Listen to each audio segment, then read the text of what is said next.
Bonjour, dans cette vidéo, nous allons voir de façon simplifiée ce que sont les réseaux informatiques. Pour commencer, on se pose la question de savoir comment peut-on échanger des informations entre deux ordinateurs. Avec une clé USB, on peut transférer les fichiers d'un ordinateur à l'autre, mais c'est fastidieux. L'autre solution, c'est de relier les ordinateurs entre eux. On a vu dans une autre vidéo qu'il fallait des cartes réseau placées à l'intérieur des ordinateurs et que l'information peut voyager par les câbles réseau, par la Wi-Fi, par la fibre optique, etc. Dans tous les cas, si les ordinateurs sont reliés, on a ce que l'on appelle un réseau informatique. Bon, là c'est bien beau, mais on n'a que 2 prises réseau. Mais comment fait-on pour relier plus de 3 ordinateurs? Eh bien la solution, c'est d'utiliser un commutateur, une sorte de prise multiple réseau. On va pouvoir brancher 1, 2, 3, 10 ordinateurs, et même une imprimante réseau, ou encore un serveur informatique.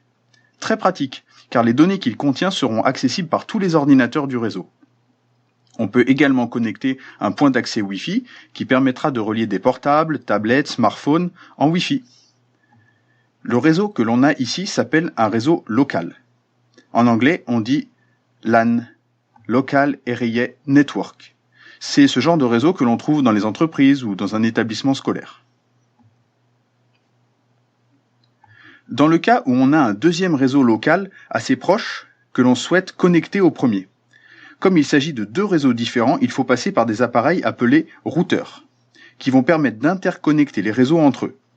Ici, on a ce que l'on appelle un réseau urbain. On dit Metropolitan Area Network en anglais.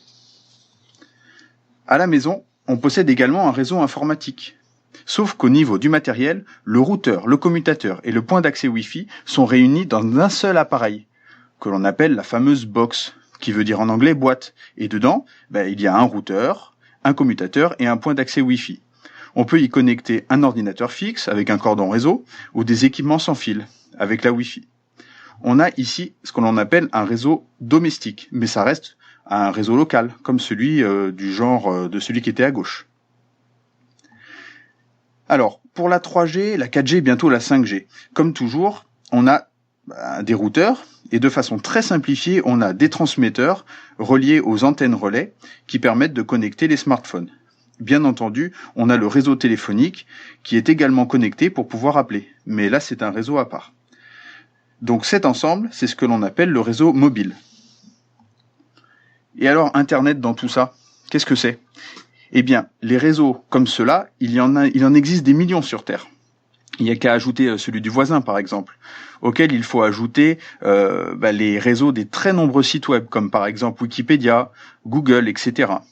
Et pour relier tous ces réseaux entre eux, il y a répartis sur la planète de très nombreux routeurs.